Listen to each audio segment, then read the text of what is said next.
So guys, this is Mr. Simon's baton. Here it is. And the handle is made out of cork.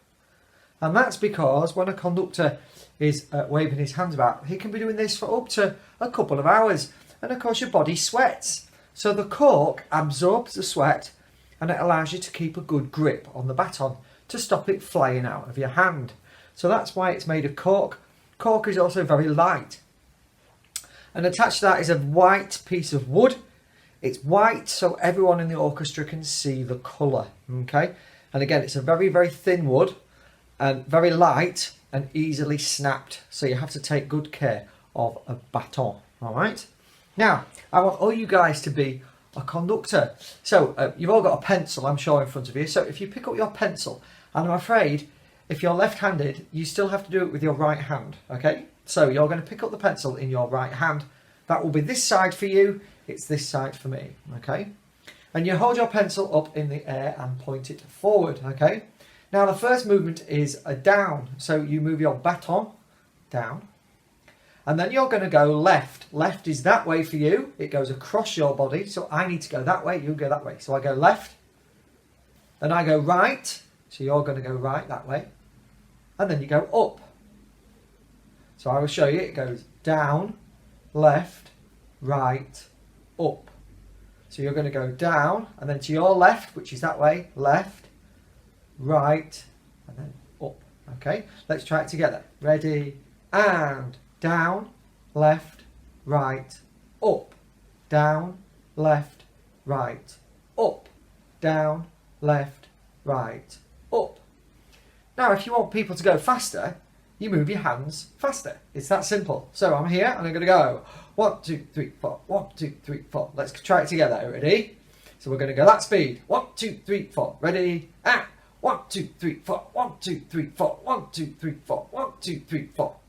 And if you want to go slower, you move your hands slower. So let's try it together. About this speed. 1, 2, 3, 4. 1, 2, 3, 4. 1, 2, 3, 4. 1, 2, 3, 4. Fantastic.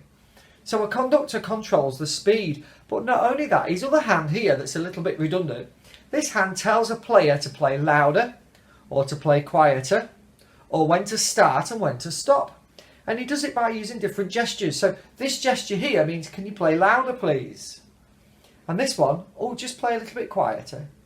That means stop. And just a gentle point, that would mean you're playing now. So we put that together. So I've got my 4 beats going on here. And then I'm looking at someone else going, can you play louder, please? And then, ooh, you're a bit too loud. Shh. You can see my right hand is always conducting the beat, and then you need to start playing and you need to stop playing. A bit louder, quieter, start and stop. And that's what my left hand does. So let's have a go together. Let's get a 4 beat going with our right hand, and with our left hand we're going to try these gestures. So we'll start louder first. Okay, so this is a pulse. 1, 2, 3, 4. 1, 2, 3, 4. 1, 2, 3, 4. Okay, now tell somebody to play louder. 1, 2, 3, 4. 1, 2. Now turn it over and say, play gently. 4. 1, 2, 3. And start. So you're going to point. Ready? Point. 1, 2, 3, 4. 1, 2. And the stop sign. Stop. 2, 3, 4. 1, 2, 3. Louder. 1, 2. Quieter. 1, 2, 3. Start. 1, 2, 3. Stop. 1, 2, 3, 4. So a conductor's got to do many things. He's got to keep the pulse going. He's got to know when everybody's coming in and starting and stopping, the dynamics. And he's also got to look at the score and know what all 60 plus musicians are playing and what it's supposed to sound like. Because if it's not sounding right, he will stop the orchestra and say, you played a wrong note there, or that's not quite right, or can you play it this way? So actually, the conductor has got a huge job to do. So I think we should have a go at conducting along with a piece of music. And I've chosen Jewel of Fates from Star Wars. Okay? Okay, so baton up.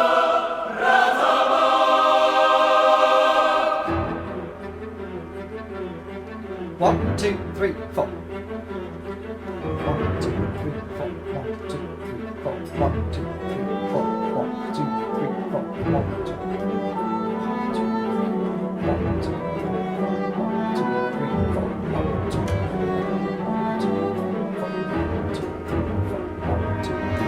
Play louder.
So let's move on to the string family.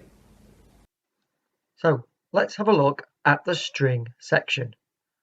The string section of the orchestra consists of violins, violas, cellos and double bass, and one harp.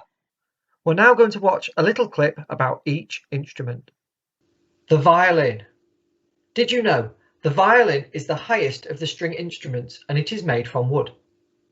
It has a range of 5 octaves and the violins play more notes than anyone else in the orchestra.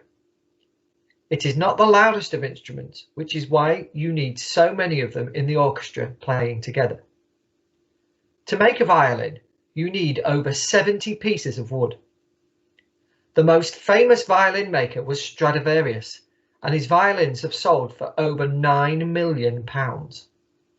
The violin has 4 strings, G, D, A and E, and you use a bow to pull along the strings to make the sound. Famous violinists include Nigel Kennedy, Nicola Benedetti, Itzhak Perlman and Andrew Rieu. Here is Nigel Kennedy.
That was Nigel Kennedy playing The Winter from the Four Seasons. An amazing violinist, and as you can see, a violinist can play incredibly quickly, and it was making all of the sort of high sounds for the orchestra. Now we're going to move on to the viola. Did you know the viola is similar to the violin, but it is slightly larger and it plays the middle range of notes in the orchestra. It has a range of 5 octaves, but a more mellow sound than the violin. To make a viola, you need over 70 pieces of wood. The viola has 4 strings, a C, G, D and A. So the C string is a little bit lower, but the violin has an E string which is higher. And you use a bow to pull along the strings to make the sounds. Famous viola players include Nicola Paganini, Paul Hindemith and Kim Kashkashian. Here is a clip of the viola.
As you can hear, the viola sounds a little lower than the violin and a little bit more mellow.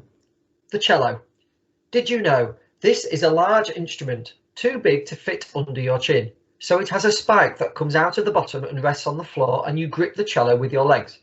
The cello plays the low notes in the orchestra. This is known as the bass line. The cello is made over 70 different pieces of wood. The cello has 4 strings, C, G, D and A, the same as the viola, but they are a lot lower. The cello also has a range of 5 octaves. Famous cellists include Yo-Yo Ma, Julian Lloyd-Webber and Jacqueline Dupre. This is a short clip of the cello.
As you can hear from the clip, the cello is very, very low.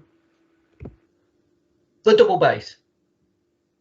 Did you know this is the largest instrument in the entire orchestra and is taller and wider than a grown man?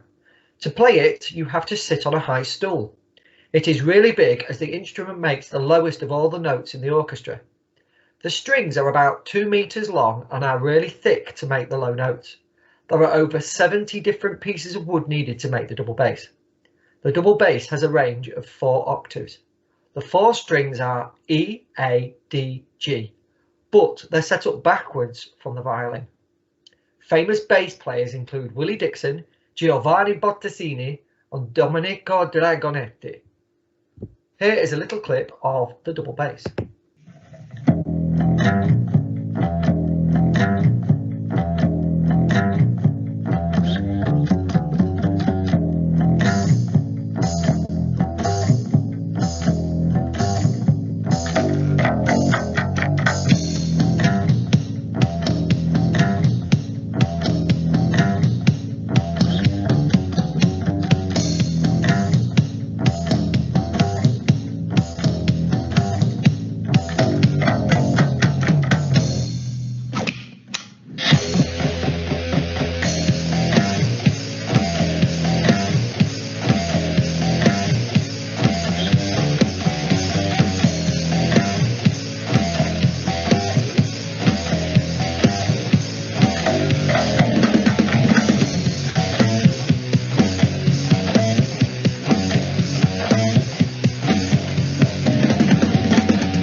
As you can hear, the double bass is very low and very, very tall. And you could see how thick the strings were, so it could make those low notes. The harp. Did you know the harp is one of the oldest instruments in the world and is believed to have existed 15,000 BC? The word harp comes from the German language meaning to pluck. The orchestral harp is about 6 foot and has 90 separate strings. There are pedals on the harp to make this easier for the harpist to play in different keys with an orchestra. The harp has one of the largest ranges in the orchestra, covering over 6 octaves. Famous harpists include Lorena McKinnett, Carlos Salzado, and Joanna Newsom. Here is a little clip of the harp.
As you can see, the harp has lots and lots of strings.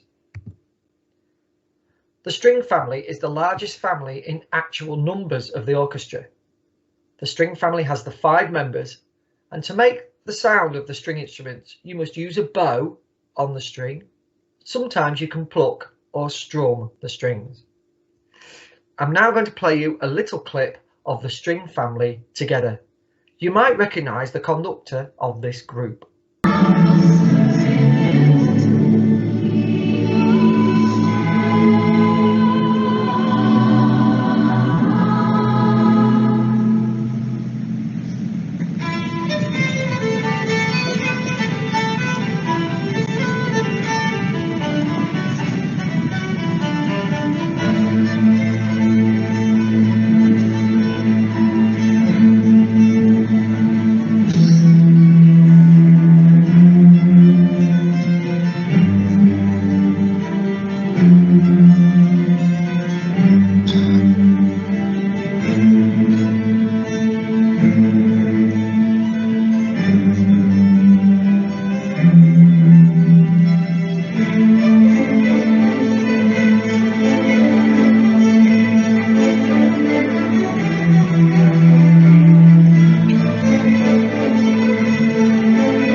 And that was Mr. Simons conducting at the Royal Albert Hall with his string orchestra.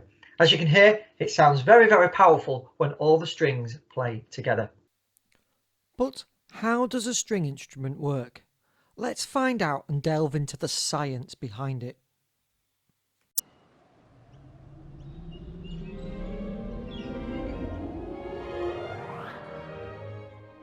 I love this piece. In fact, I think it was the first bit of classical music that I ever heard. Ah, yes, Beethoven's Fifth Symphony. It's got the best start to any piece of music ever. Dum, dum, dum, dum! That's brilliant. But it's also the string instruments. This piece uses them so well. They just bring a real feeling to a piece of music. But they play such different sounds as well. You know what, Fran? I think it's about time we had a proper look at the string section. Let's do it.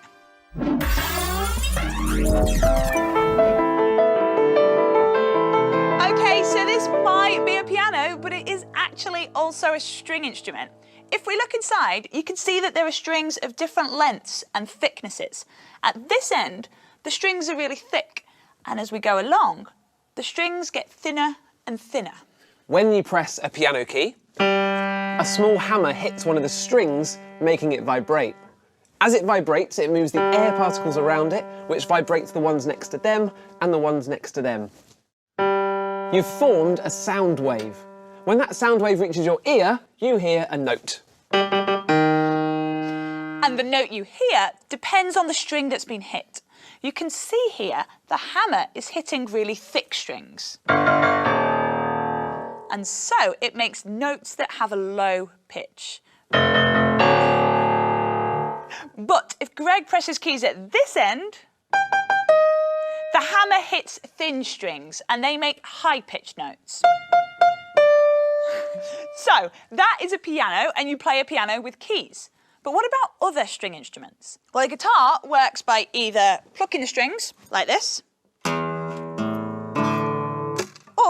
strumming them, like this.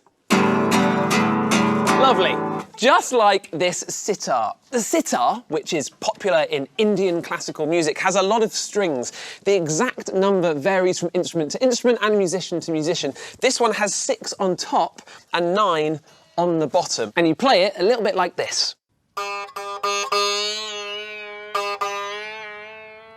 That's good. Good face while you're playing as well. And then there's the cello, which can be plucked like the guitar, or it can be played by rubbing a bow against the strings, like this. Oh, that's some beautiful playing, Fran.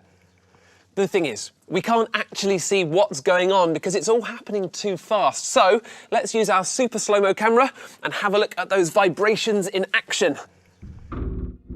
The cello is sort of the violin's big brother, and you can see that the string is moving from side to side. It's actually vibrating really, really quickly, and what it's doing is making the air particles close to it vibrate too, making those sound waves. Different types of string behave in different ways. The thickness of a string is really important. Thin strings vibrate quickly. This means they make a note with a high pitch, and thick strings vibrate more slowly, and they make a lower pitch note, just like we saw on the piano. The length of a string is very important too. This is my mini harp. It's a string instrument and it goes from long strings right down to short strings, just like the piano. Long strings contain more stuff, more matter than shorter strings. And the more stuff something is made of, the longer it takes to speed up and slow down. So long strings vibrate more slowly than short strings. If I choose 2 strings, the same thickness but different lengths, so these 2 here, let's have a listen. This is the longer one, and this is the shorter one. The shorter one makes a slightly higher pitch note. But also the tighter the string is, the higher the note it makes. So, on this violin, if I pluck this string, then listen to the sound it makes. But if I turn this peg to tighten the string, the pitch should go higher and higher, like this. So, the pitch of a note depends on 3 different things: the thickness of the string, its length, and how tightly it's pulled. Thickness, length of the string, and how tight it is. Got it. But I do want to show you this. Take this stretchy cord, stretch it nice and tight and twang it. Doesn't really make much of a musical instrument, does it? Although it does make a sound, it's just not loud enough. Now what we need to do is find a way of making the sound louder. Yes, we need to amplify it. Right, are you sitting comfortably? I'll begin. To make a violin, we need something called a sound box. It's often the largest part of a string instrument, and it's made of a material that vibrates easily. The sound box of a violin is made from wood, and the key thing is the box contains air that can vibrate to and amplify the sound. A small wooden piece called a bridge sits on top of the sound box. Next comes the fingerboard, which is where a violinist's fingers press down on the strings, which go from the sound box over the bridge and up the fingerboard where they're connected to the pegs. When you run a bow over a string, the string vibrates, the bridge vibrates, the sound box vibrates, the air in the sound box vibrates, all of which makes larger and more powerful sound waves that are much easier to hear. And remember, larger vibrations make louder sounds. Lots of things can be used as sound boxes. We've made this double bass from a metal bin, a piece of wood and some bungee cord. The bin's been carefully cleaned and everything's been emptied out, so there's no rubbish left inside. Greg, I thought you'd thrown him out. Sorry. Where was I? Right, so we've got our bungee cords which are stretched across the opening of our sound box, and I've got this wooden spatula here which is acting as a bridge. And we've got 3 different strings. They're the same thickness and the same length, but the bottom one isn't very tight, the middle one is a little bit tighter, and the top one is even tighter still. So each one of them will make a different note, like this.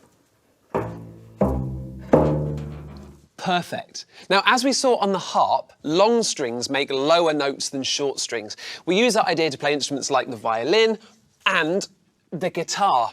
And we use our fingers to press down on the strings to make them longer or shorter. So let's have a look. This is long. As it gets shorter, this is called stopping the string. Now, as we've seen, one of the best ways of finding out how string instruments work is just to make your own. And this is how to make your very own guitar. Great. What you need is a cardboard box, and you just cut a hole in the top of it like this. Then, thank you, you get some elastic bands, cut them and thread them through onto one side of your hole and tie a knot so they keep in place. And finally, nice work, thread them through to the other side of the hole.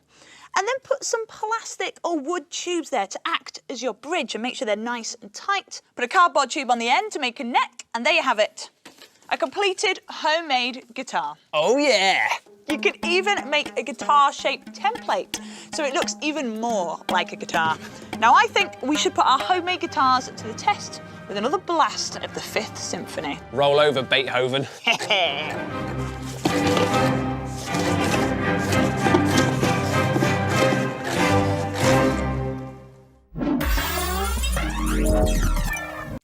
So that's how string instruments make their sounds, through different vibrations and different string lengths and different string thicknesses.